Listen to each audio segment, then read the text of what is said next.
Good morning. I'm SK Bhargav.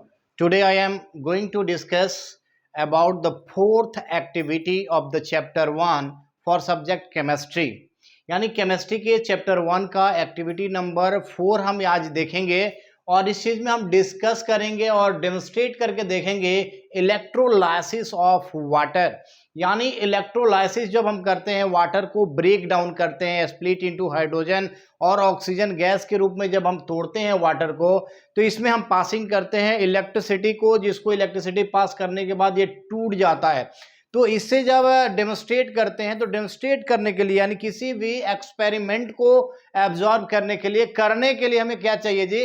Material की आवश्यकता पड़ती है। तो मटेरियल के रूप में यानी हमें इलेक्ट्रोलाइसिस करना है, तो इलेक्ट्रोलाइसिस करने के लिए हमें क्या चाहिए जी? तो हमें सबसे पहले या तो हमारे पास इलेक्ट्रोलाइटिक सेल ऑलरेडी पहले से अवेलेबल हो, या हमें क्या करना पड़ता है कि इलेक्ट्रोलाइटिक सेल खुद से इसमें क्या करना होता है? बनाना होता है। तो बनाने के लिए हमें क्या चाहिए? तो इसमें हमें नॉन मेटालिक सब्सटेंस से बना हुआ कोई भी मटेरियल है, जैसे आप प्लास्टिक का मग ले लीजिए, प्लास्टिक का जग ले लीजिए, प्लास्टिक का बकेट्स ले लीजिए, या वुडन ब्लॉक ले लीजिए जिसमें किसी भी प्रकार का कोई सीपेज ना हो। तो ऐसे यानी नॉन मेटालिक लेना है ताकि वो इलेक्ट्रिसिटी क्या करे, उसके सरफेस तक ना आए। तो इसके लिए सबसे पहले हमें करना है वो चीज को देख लेते हैं। मटेरियल रिक्वायरमेंट जो है हमारा प्लास्टिक मग है, और प्लास्टिक मग में 2 होल करना है। तो होल करने के लिए हमें ड्रिल मशीन की आवश्यकता पड़ेगी।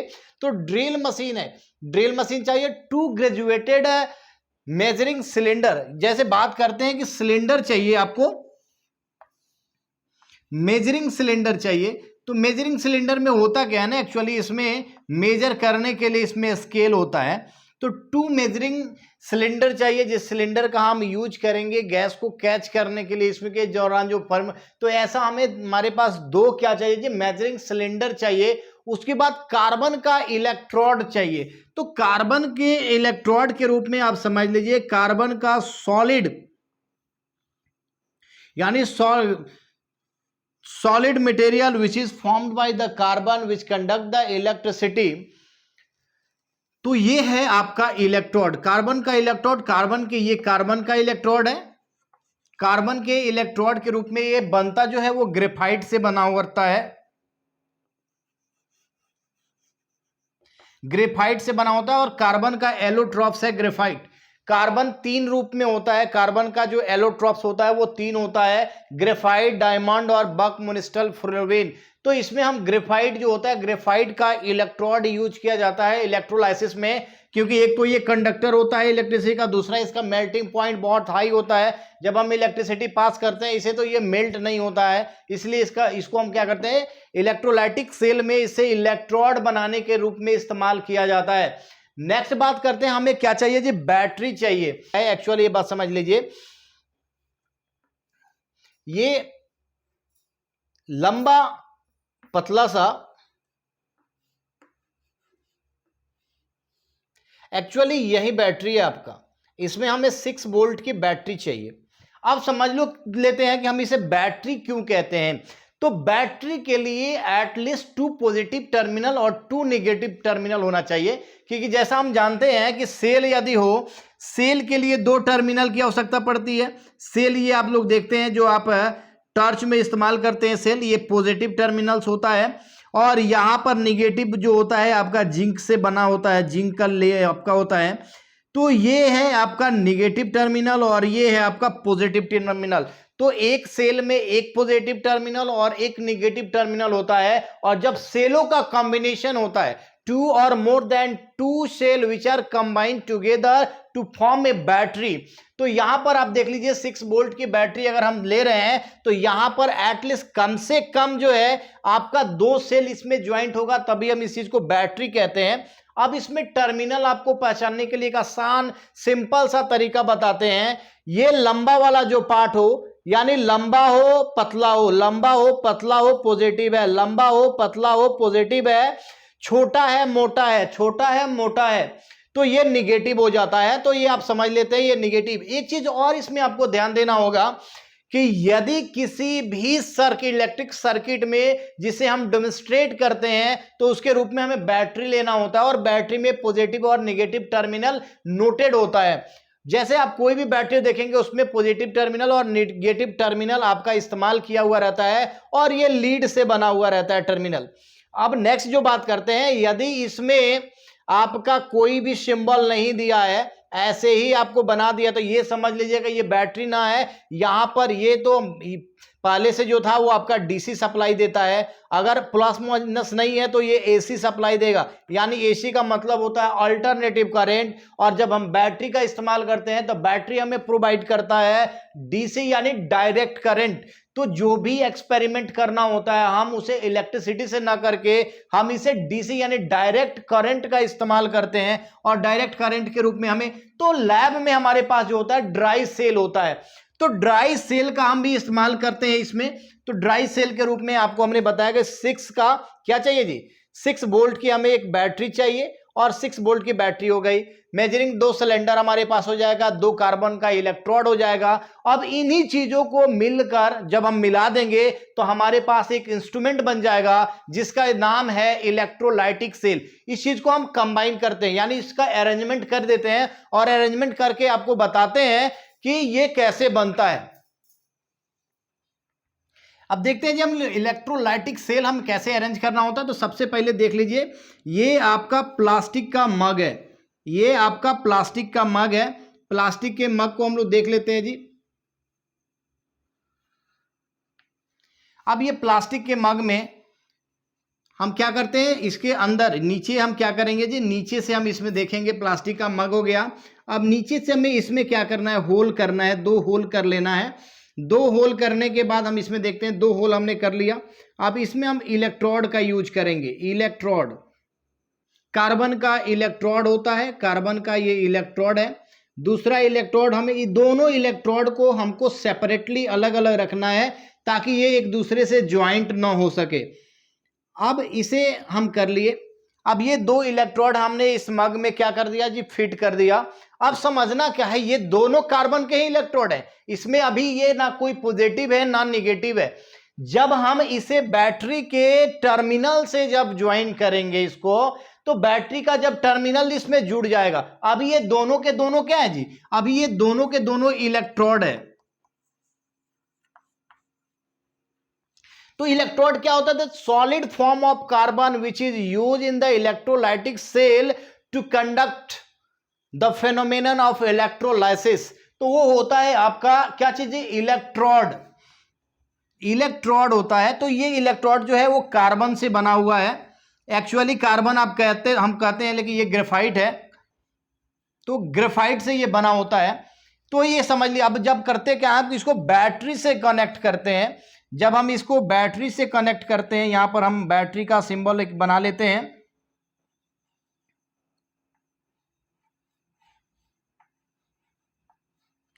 ये आपका बैटरी हो गया, ये पॉजिटिव टर्मिनल हो गया और ये निगेटिव टर्मिनल हो गया। अब यहां से करना क्या है, हमें 2 वायर निकालने हैं।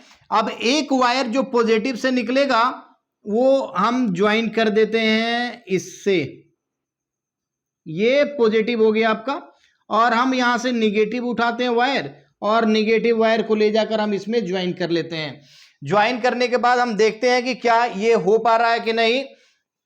अब देखते हैं यहां पर जैसे ज्वाइन किया हुआ है, तो ज्वाइन इस फिगर में आप देख सकते हैं कि ज्वाइन हमने कर दिया। यहां पर हमें क्या लिख देना है, पॉजिटिव लिख देना है, और इस जगह पर हमें निगेटिव लिख देना है।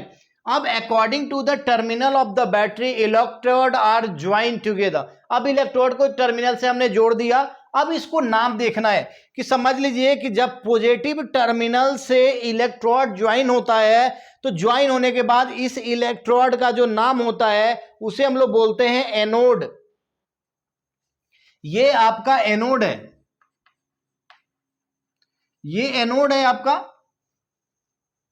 अब एनोड के बारे में हम सभी लोग जो जानते हैं कि ये हमारा एनोड हो गया, यानी electrode which contain positive charge. Electrode which contain positive charge, that is called anode. And other side अगर हम बात करते हैं, जो इलेक्ट्रोड आपका, the electrode which contain negative charge is called cathode. Cathode. तो एनोड और कैथोड तो पता चल गया कि ये टर्मिनल के ज्वाइंट होने से होता है।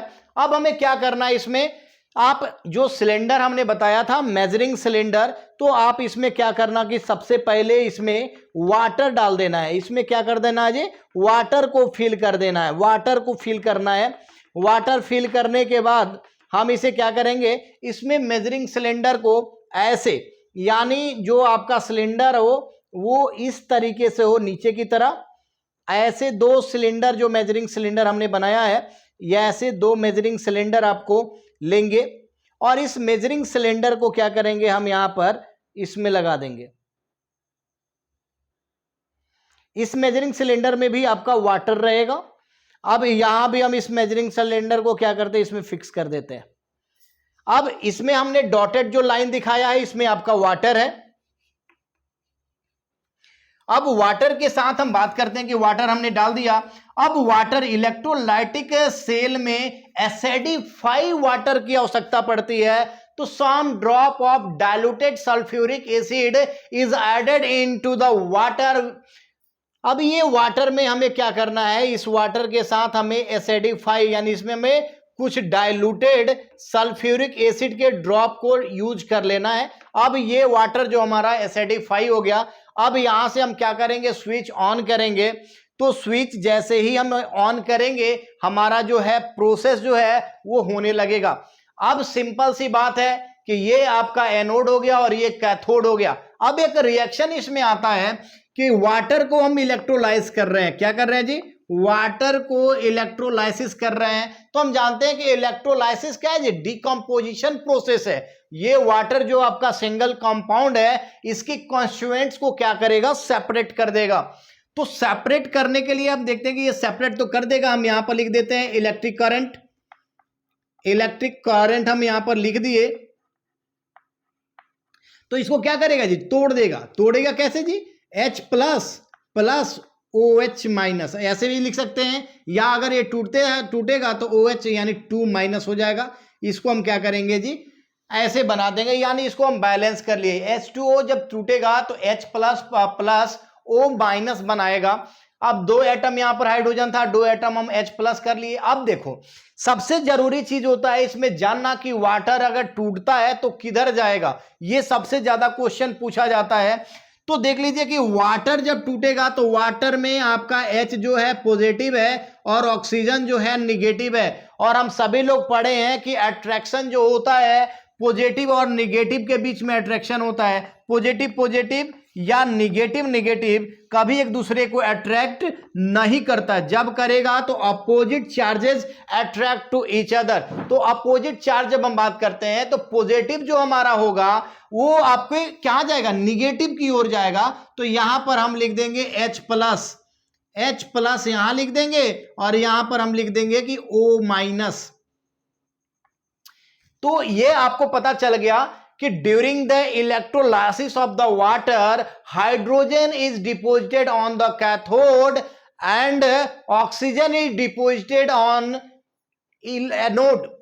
Oxygen is deposited on anode, यानी ऑक्सीजन जो है वो एनोड पर जमा होगा और हाइड्रोजन जो है वो कैथोड पर जमा होगा। अब इस चीज को जो हमने फिगर तो आपको ड्रॉ करके दिखा दिया आपको सब। अब इसको हम लिखते कैसे हैं, जो हमने फेनोमेनन बताया कि कैसे करते हैं। तो हमने मग लिया, मग में क्या किया जी, ड्रिल कर दिया। ड्रिल करने के बाद में इसमें इलेक्ट्रोड लगाया, इलेक्ट्रोड को कनेक्टेड कर दिया बैटरी से। मैं इसमें वाटर फिल किया, मैं उसमें हमने दो मेजरिंग सिलेंडर को पुट कर दिया मैग्नेटिक से। उसके बाद हमने वाटर में पुट कर दिया है डाइल्यूटेड सल्फ्यूरिक एसिड, जिससे वाटर एसिडिफाई बन गया। अब हम क्या करते हैं, पूरे फेनोमेनन आपको रिएक्शन बताया। अब इसी चीज को आपको जान लेना है कि कब कहां क्या होता है। इसको हम लिखकर अब दिखा देते हैं आप लोग को।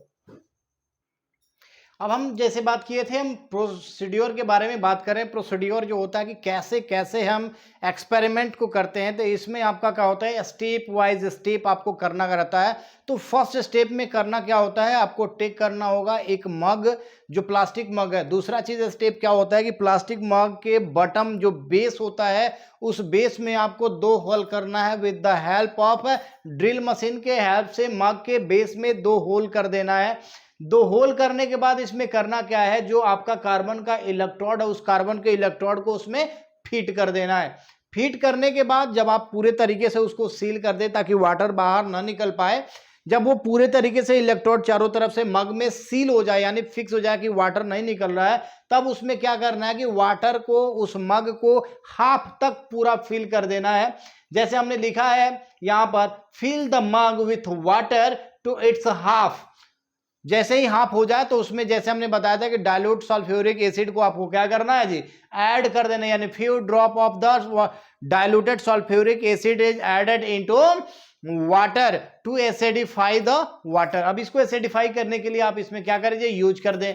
नेक्स्ट आपको करना है जो हमने बताया था कि 2 मेजरिंग सिलेंडर, तो 2 मेजरिंग ग्रेजुएटेड मेजरिंग 1 by 1 कर लीजिएगा। तो एक सिलेंडर को उठाना है, उसमें पानी रख के और इन्वर्ट करके आपको इलेक्ट्रोड के ऊपर से लगा देना है। फिर दूसरा लेना है, फिर दूसरे वाले को सेकेंड वाले इलेक्ट्रोड के ऊपर से उसको लगा देना है। ठीक है, लगाने के बाद आप जैसे ही उसको इन्वर्ट कर दीजिएगा, तो इन्वर्ट करने के बाद आपको करना क्या होता है कि जो आपने बैटरी से कनेक्ट किया हुआ है वहां से आप वोल्टामीटर के हेल्प से आप इलेक्ट्रिसिटी को क्या करेगी, पास कर दें। जब इलेक्ट्रिसिटी इसको पास करेगा तो कुछ समय के लिए आपको होल्ड कर देना है, छोड़ देना है अनडिस्टर्ब, जाके डिस्टर्ब ना करे। अब इस पर फेनोमेनन पर जो आप एक्सपेरिमेंट कर लें, इस पर अपने कड़ी निगाहें लगा कर रखें और इसको एब्जॉर्ब करते रहे कि इसके दौरान होता क्या है। तो आपको दिखाई देगा कि दोनों जो मेजरिंग सिलेंडर है उसके ऊपर बबल्स बनने चालू हो जाते हैं, और जब बबल्स होगा तो मेजरिंग सिलेंडर के अंदर आपका क्या होगा कि ऑक्सीजन और हाइड्रोजन गैस क्या होगा, डिपो उसमें जमा होने, कलेक्ट होने लगता है। जब वो कलेक्ट होगा तो आपको एब्जॉर्ब कर लेना है कि मेजरिंग सिलेंडर के अंदर जो आपका गैस हुआ है वो गैस का वॉल्यूम क्या है, यानी observe the volume of the gas as collected in the cylinder. Next आपका क्या करना है, जो उसको कलेक्ट कर लेना है, यानी कलेक्टेड जो गैस है सिलेंडर के अंदर, उस सिलेंडर के अंदर आप रेस्पेक्टिव सिलेंडर जो है आपका उसका टेस्ट लेना है कि किस सिलेंडर में कौन सा गैस है। अब टेस्टिंग के लिए आपको हम बता देते हैं कि आप सभी, हम लोग जानते हैं, क्लास 8 में इस चीज को पढ़े हैं, oxygen is the supporter of combustion. जैसे ही हम ऑक्सीजन वाले, यानी हम एक सिलेंडर, आप मेजरिंग सिलेंडर के पास हम फ्लेम ले जाते हैं, मैच स्टिक का जो फ्लेम होता है, जब हम उसके पास ले जाते हैं तो क्या होता है कि फ्लेम जो होता है वो इंक्रीज कर जाता है, उसका जो लेवल होता है वो इंक्रीज कर जाता है due to the presence of excess oxygen near the burning match stick. और जैसे ही हम उस मैच स्टिक को हाइड्रोजन गैस के पास ले जाते हैं तो हाइड्रोजन जो गैस होता है वो स्टार्ट करता है burning to produce pop sound. तो पॉप साउंड के साथ इसका क्या करता है जी, निकलते हैं, यानी bring a flame near the each of the gases in the cylinder and note down all the observation and right the conclusion.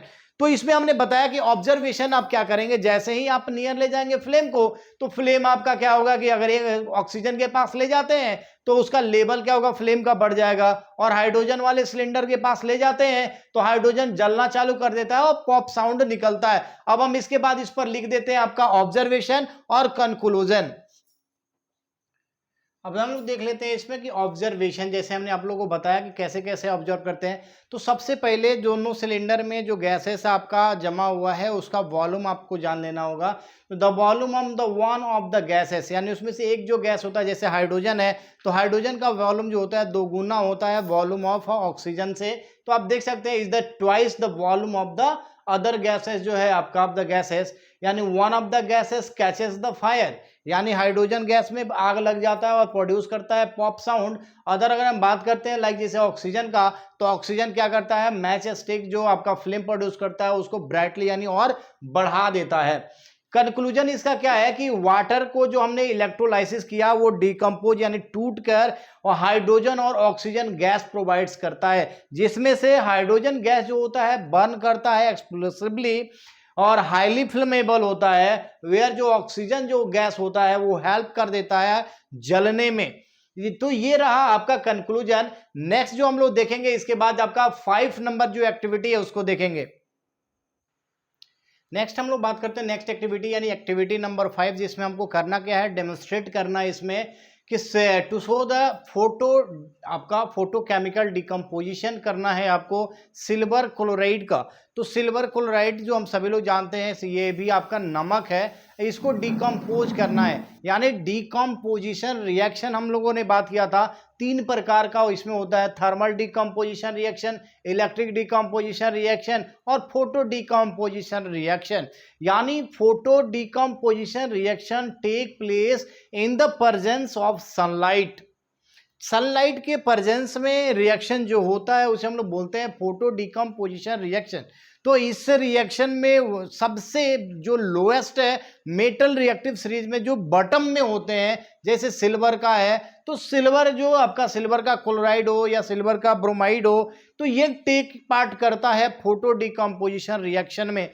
तो इसी के रिएक्शन के बारे में हम बात करना है। तो इस एक्सपेरिमेंट को करने के लिए सबसे पहले हमें क्या चाहिए जी, कि सिल्वर नाइट्रेट चाहिए। अब देख लीजिए सिल्वर नाइट्रेट क्या है, यानी सिल्वर को हम क्या किया जी, एसिड के साथ रिएक्ट कराया हुआ है। तो ये देख लेते हैं हम, ये सिल्वर नाइट्रेट बनाया हुआ है। तो सिल्वर नाइट्रेट जो एक्वस स्टेट में होता है, उसके बाद हमें चाहिए NaCl। NaCl भी आपका क्या होता है जी, एक्वस स्टेट होता है। बात करें इसके कलर की, तो सिल्वर नाइट्रेट जो होता है वो आपका व्हाइट कलर का होता है। NaCl जो होता है, अगर प्योर NaCl की बात किया जाए तो ये कलरलेस होता है, ठीक है। लेकिन अगर इसमें इम्प्योरिटीज प्रेजेंट होगा तो ये येलो कलर का भी हो सकता है, पिंक कलर में भी जा सकता है, ब्लू भी हो सकता है। तो अगर इम्प्योर है तो तक कलर की कोई भी बात नहीं, लेकिन अगर शुद्ध है तो ये कलर लेस होता है। अब इसमें टेस्ट ट्यूब करना है। अब हम बात करते हैं कि कैसे हम इस चीज को करेंगे स्टेप वाइज स्टेप। तो सबसे पहले हमें क्या करना होगा कि टेस्ट ट्यूब जो हमने लिया है, 2 टेस्ट ट्यूब आप अलग अलग रख लें या एक सिंपल ही रखें, लेकिन AgNO3 के सॉल्यूशन आपको तैयार करना है। तो एक ग्लास ले लेंगे, तो एक ग्लास में आपको क्या करना है, AgNO3 के साथ आपको वाटर मिक्स कर लेना है। तो यानी आपका AgNO3 और इसमें क्या है जी, वाटर को मिक्स कर लेना है। दूसरे में आपको क्या करना है जी, NaCl और आपको वाटर इसमें मिक्स कर लेना है। अब आपको टेस्ट ट्यूब लेना है। क्या लेना है जी, टेस्ट ट्यूब लेना है। और टेस्ट ट्यूब में अब करना क्या जी, ड्रॉपर के हेल्प से, ठीक है, ड्रॉपर के हेल्प से इसमें आपको क्या करना है, इसमें से पुट करना है। जब ये पुट कर लें तो सबसे पहले जब डालते हैं तो इसके कलर को नोट कर लेंगे, किस प्रकार का कलर है और इसमें क्या किसी प्रकार का ऑर्डर है या नहीं, यानी इसमें कोई स्मेल है या नहीं, इस सब चीज को नोट कर लिया जाता है। नेक्स्ट हम बात करते हैं इसमें से सोडियम क्लोराइड में से भी हम ड्रॉपर के हेल्प से इसमें क्या करेंगे, पुट कर देंगे टेस्ट ट्यूब में। जैसे ही हम टेस्ट ट्यूब में पुट करेंगे तो हमारा क्या हुआ जी, सॉल्यूशन तैयार हो जाता। अब इस सॉल्यूशन को क्या करना है जी, हम लोग को रिएक्शन के दौरान हम देखते हैं कि ये करेगा क्या। जैसे हम बात करते हैं कि AgNO3 को रिएक्ट करवा रहे हैं हम किसके साथ जी, NaCl के साथ। तो ये करेगा क्या, डबल डिस्प्लेसमेंट रिएक्शन होगा। अब डबल डिस्प्लेसमेंट रिएक्शन होता क्या, ये समझ लीजिए। तो double displacement reaction is a types of the chemical reaction in which the ions of the both reactant are interchange to produce the to another salt as a product. यानी इसका जो part है, इसका जो निगेटिव आयन है, इसका जो negative ion है दोनों रिएक्टेंट का, ये क्या करेगा, टेक प्लेस करेगा, यानी इंटरचेंज कर लेगा। ये वाला इसके पास चल जाएगा और ये वाला इसके पास चलाएगा और अपना प्रोडक्ट बनाता है। तो प्रोडक्ट के रूप में आपका बनाएगा AgCl प्लस जो बनाता है NaNO3 बनाता है जी, NaNO3। अब बात करें हम इसके कलर की बात करें तो ये व्हाइट कलर का होता है, ये भी आपका व्हाइट कलर का होता है, और ये सॉलिड बनाएगा, ये भी आपका सॉलिड बनेगा, ये भी सॉलिड है। तो ये एक्वस फॉर्म में था, ये एक्वस फॉर्म में आपका आ गया था क्योंकि सॉल्यूशन तैयार किया। अब ये सॉलिड है और ये भी सॉलिड के रूप में आपको बाहर निकला। अभी इस चीज को हम देख लेंगे कि ये जो रिएक्शन करता है डबल डिस्प्लेसमेंट रिएक्शन के दौरान बना। अब डबल डिस्प्लेसमेंट आपको मिल गया क्या जी, सिल्वर क्लोराइड मिल गया है। क्या मिल गया जी, आपके पास आ गया है सिल्वर क्लोराइड। अब सिल्वर क्लोराइड को क्या करना है जी, रिएक्ट करके देखना है। तो हम बात करते हैं कि सिल्वर क्लोराइड को एक्सपोज कर देना है वाटर में। अब सिल्वर क्लोराइड का जो आप यहां पर देखेंगे ये व्हाइट कलर का होता है। अब इसको आप सनलाइट के प्रेजेंस में आपको करना है, सनलाइट के प्रेजेंस में रख दीजिएगा तो ये टूट जाएगा। Ag प्लस Cl, यानी Ag पर प्लस और Cl पर माइनस हो जाएगा। तो ये आपको टूट जाएगा। आप देखते हैं कि ये क्लोरीन गैस है, तो क्लोरीन गैस का जो नेचुरल कलर होता है वो ग्रीनविश येलो होता है। क्लोरीन गैस का जो कलर होता है वो ग्रीनविश येलो होता है, और सिल्वर जो होता है आपका ग्रे कलर का होता है। तो ये रिएक्शन आप देख लीजिए, यहां पर ये एक्वस था, क्या था जी, यहां पर AgCl आपका एक्वस में था, तो AgCl बात करेंगे कि AgCl जो एक्वस में था, एक्वस में अब टूट गया, टूटकर Ag+ और Cl-। अब जो हम लोग बात कर रहे थे कि सिल्वर क्लोराइड जो है ये टूट जाता है, टूटकर प्रोवाइड्स करता है, तो इसमें हम ऑब्जर्व क्या करते हैं, ऑब्जर्व तो करना पड़ेगा कि ऑब्जर्व क्या किया, क्योंकि केमिकल रिएक्शन के दौरान आप देखते हैं कि कलर का चेंजिंग हो जाता है, अनदर सब्सटेंस बन जाता है, उस सब्सटेंस में कोई सॉलिड होता है तो लिक्विड में चल जाता है, एक्वस में चल जाता है, एक्वस होता है या सॉलिड। तो यहाँ पर हमने जो बात किया था कि ये आपका सॉलिड में है और ये भी आपका सॉलिड प्राप्त होता है, लेकिन आपने जो तैयार किया है AgNO3 तो ये वाटर के साथ सॉल्यूशन के फॉर्म में है, यानी एक्वस फॉर्म में है। अब NaCl भी आपने क्या लिया था, एक्वस के फॉर्म में लिया हुआ था, और ये भी आपका एक्वस फॉर्म में, लेकिन ये प्रोडक्ट जो इसका निकला वो सॉलिड में है। यहाँ पर जो बात करते हैं कि सिल्वर क्लोराइड यहाँ पर सॉलिड के फॉर्म में है जब सनलाइट के, तो सिल्वर क्लोराइड आर फोटोसेंसिटिव होता है। फोटोसेंसिटिव का मतलब क्या होता है कि जैसे उस पर सनलाइट होगा, एक्सपोज होगा, वो क्या हो जाएगा जी, उसको रिएक्शन कर लेगा, और ये जो सिल्वर का ग्रे कलर होता है वो चेंज कर जाएगा ब्लैकविश में, और नीचे जो बच जाता है वो रेसिड्यू बच जाता है। तो ऐसे फेनोमेनन के लिए आपको करना क्या था, एक वॉच ग्लास रख लेंगे, वॉच ग्लास ये है, और इसमें आपका क्या करना है जी, सॉलिड का क्रिस्टल आपको रख लेना है, AgCl का क्रिस्टल रख लीजिए। अब इस पर सन का जैसे जैसे लाइट पड़ेगा, सन का इस पर लाइट पड़ेगा तो ये टूटना चालू करेगा और ब्लैक कलर में हो जाएगा, और नीचे बच जाएगा रेसिड्यू आपका। तो ये सेंसिटिव होता है, यहां से क्लोरीन गैस क्या हो जाएगा, रिलीज कर लेगा, तो क्लोरीन गैस आपका निकल जाता है। इसमें स्मेल होता है, क्या होता है जी, इसमें स्मेल होता है। तो ये जैसे ही बाहर निकलेगा तो यहाँ पर रेसिड्यू बच जाएगा, रेसिड्यू। अब रेसिड्यू आप समझते हैं कि जो लास्ट में बचा हुआ प्रोडक्ट होता है वो रेसिड्यू होता है। तो इन सारे चीजों को हमने रिएक्शन के माध्यम से बता दिया। अब इसको लिखना कैसे है उसको हम लोग लिख कर तुमको आप लोग को बता देते हैं कि कैसे लिखना है, ये स्टेप वाइज स्टेप हम दिखाते हैं। अब हम लोग देख लेते हैं कि प्रोसीड्योर कैसे लिखा जाता है। तो जो हमने फेनोमेनन बताया स्टेप वाइज स्टेप पूरे चीज को कर लेना है। तो सबसे पहला करना क्या होता है, आपको टेक करना है 5 ml ऑफ AgNO3 यानी सिल्वर नाइट्रोट को ले लेना है, और उसके वाटर के साथ मिक्स करके उसका सोल्यूशन बनाना होता है, और उसको एक टेस्ट ट्यूब में कलेक्ट कर लीजिए। दूसरा आपको करना क्या है, प्रिपेयर करना है सोडियम क्लोराइड का सॉल्यूशन। तो सोडियम क्लोराइड को एक टेस्ट ट्यूब में रख के वाटर के को मिक्स करके उसका सॉल्यूशन बना लेना, उसको दूसरे टेस्ट ट्यूब में रख लेना है। फिर से अब करना क्या है कि सोडियम क्लोराइड को यानी सोडियम क्लोराइड सॉल्यूशन को इनटू एक में डालें, यानी कि आप सोडियम क्लोराइड डालो या आप AgNO3 यानी दोनों को एक दूसरे में मिक्स कर देना है। मिक्स करने के बाद आप देखेंगे उसके रिएक्शन को, तो AgNO3 प्लस NaCl बनाता क्या, यानी डबल डिस्प्लेसमेंट रिएक्शन करता है और बनाता है आपका AgCl और NaNO3। अब आप जब रिएक्शन हो जाता है, इसका कलर आप देख सकते हैं कि AgNO3 जो एक्वस में होता है व्हाइट कलर का होता है, NaCl जो एक्वस होता है ये जब प्योर होता है तो ये कलरलेस होता है, AgCl जो होता है व्हाइट क्रिस्टल्स होता है जो सॉलिड स्टेट में होता है, और NaNO3 जो होता है व्हाइट होता है वो भी आपका सॉलिड स्टेट में होता है। तो ये भी सॉलिड स्टेट में है और ये भी सॉलिड स्टेट में है। अब क्या करना है जी, आपको ऑब्जर्व करना है, observe the colour of the AgCl। तो AgCl जो है आपका किस कलर में है जी, व्हाइट कलर में होता है जो क्रिस्टल्स होता है। अब इसके क्योंकि जब रिएक्शन के दौरान इसमें वाटर होगा, ये ड्राई करना होता है, इसको आप ड्राई कर ले कागज पर रखकर। तो जैसे ये ड्राई हो जाए with the help of the filter paper के हेल्प से इसको ड्राई कर लीजिए और इसको प्लेस करिए वॉच ग्लास में, यानी जो हमने बताया था कि ऐसा एक वॉच ग्लास आता है, वॉच ग्लास में आप इसको रख के और वॉच करिए इसको आपको करना क्या है जो वॉच करना है, place the watch glass under the sunlight, यानी सनलाइट के प्रेजेंस में आपको कुछ देर के लिए इस वॉच ग्लास को क्या कर देना है, छोड़ देना है, और उसके बाद ऑब्जर्व करना है कलर ऑफ सिल्वर क्लोराइड को।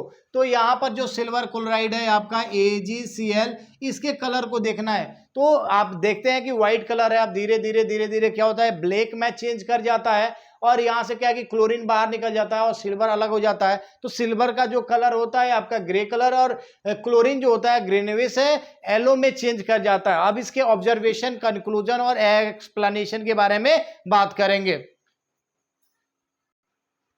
नेक्स्ट हम लोग बात कर ले ऑब्जर्वेशन के बारे में। तो व्हाइट जो कलर का सिल्वर नाइट्रेट जो था वो जैसे ही हम सनलाइट के प्रेजेंस में रखते हैं वो ग्रे कलर में चेंज हो जाता है। अब सनलाइट बिकम सिल्वर मेटल को फॉर्म करता है और सिल्वर मेटल और क्लोरीन गैस को यहाँ से फॉर्म कर लेता है। जैसे हम लोग रिएक्शन करके हम लोग देखते हैं कि AgCl को सनलाइट के प्रेजेंस में तो Ag आपका बनाता है प्लस Cl2 बनाता है। सिल्वर जो है सॉलिड में हो जाता है जो ग्रे कलर का होता है, क्लोरीन जो है आपका गैसोस स्टेट में चेंज हो जाता है जिसका कलर ग्रीनविश येलो हो जाता है। अब बात करें एक्सप्लेनेशन के बारे में कि इसमें हम क्या करते हैं, एक्सप्लेनेशन क्या होता है इसका कि सिल्वर क्लोराइड जो है फोटो सेंसिटिव होता है। पहले ही हमने बताया कि silver chloride is a photo sensitive chemical substance which is decompose in the presence of the sunlight. दूसरा चीज है सिल्वर है डिकम्पोज करता है तो फॉर्म करता है सिल्वर मेटल और आपका क्लोरीन गैस को फॉर्म करता है। कंक्लूजन इससे क्या निकल कर आता है कि डिकम्पोजिशन जो आप सिल्वर क्लोराइड है वो आपका फोटोकेमिकल डिकम्पोजिशन रिएक्शन है। तो ये चीज रहा आपका एक्सप्लेनेशन। नेक्स्ट वीडियो में जो हम बात करेंगे एक्टिविटी नंबर 6 और एक्टिविटी नंबर 7 के बारे में।